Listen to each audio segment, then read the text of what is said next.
হাসিনা তো এখন মোদির কাছে আছে, খুব সহজ হয়ে গেছে ব্যাপারটা।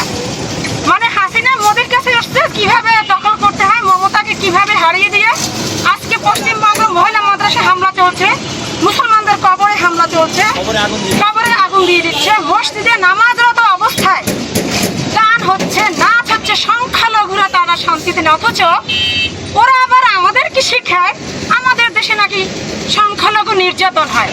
এটা নাকি তাদের কাছে ভারতের মতো একটা জঙ্গি রাষ্ট্রের কাছ থেকে নাকি আমাদেরকে শিখতে হবে। মানবতা কাকে বলে? যেখানে বাংলাদেশ মানবতার উজ্জ্বল দৃষ্টান্ত দেখাইছে, যেখানে বাংলাদেশে মন্দিরগুলো মুসলমানরা পাহারা দিয়ে রাখে, সেখানে ওরা আমাদেরকে শিখায় বাংলাদেশে সংখ্যালঘুরা নির্যাতিত।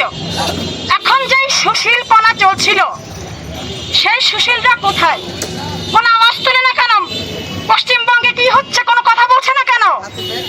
আমাদের এই উসমান হাদি স্মৃতি মঞ্চের মাধ্যমে যে কোনো অন্যায়ের বিরুদ্ধে প্রতিবাদ জারি থাকবে, সাংস্কৃতিক লড়াই জারি থাকবে এবং উসমান হাদির বিচার না হওয়া পর্যন্তই আমরা বিচারের আওয়াজ তুলেই যাব ইনশাআল্লাহ। উসমান জিন্দাবাদ জিন্দাবাদ, দিল্লি না ঢাকা, দিল্লি না Dhaka,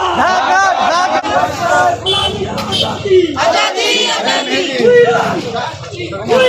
justice justice justice justice for Hadi, justice for Hadi, justice. কথা বলতে চাইতেছি আর কি, এই উসমান হাদি আমার ছেলে যখন মারা যায় তখন আমার বাড়িতে উনি যায়, আমাদেরকে সান্ত্বনা দেয়, আমার স্ত্রীকে সান্ত্বনা দেয়, সবাইকে সান্ত্বনা দেয় এবং উনি বলে যে সবাই যে আপনার সন্তান চলে গেছে তাতে কি হয়েছে, আমরা তো আছি, আপনাদের জন্য আমাদের হাজার সন্তান আছে, তাই বুকে জোরে আমাদের অনেক সান্ত্বনা দেয়।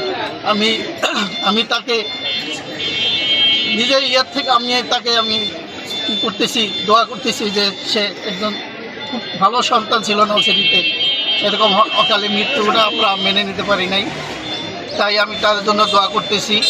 হ্যাঁ, দ্রুত তার বিচারটা করা হয়, এটাই আর কি সরকারের কাছে দাবি।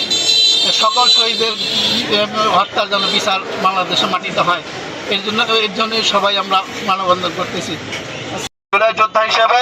এবং এই সরকার, নির্বাচিত সরকারের পরবর্তী সময়ে বিচারের জন্য যে বিক্ষোভ করা লাগতেছে, এটা আমি মনে করি আমাদের জন্য একটা লজ্জাকর বিষয়।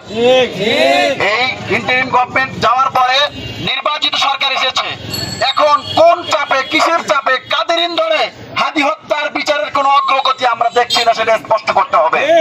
আমরা এখান থেকে স্পষ্ট দাবি জানাচ্ছি, এটা হাদির মাতৃভূমি, এই উসমান হাদির মাতৃভূমি থেকে আমরা আজকে হুঁশিয়ার দিচ্ছি এবং স্পষ্টভাবে বার্তা দিচ্ছি, যতক্ষণ না পর্যন্ত হাদি হত্যার বিচার সুষ্ঠুভাবে না হবে, ততক্ষণ আমাদের আন্দোলন একের পর এক বেগবান করে তুলবো ইনশাআল্লাহ আমরা।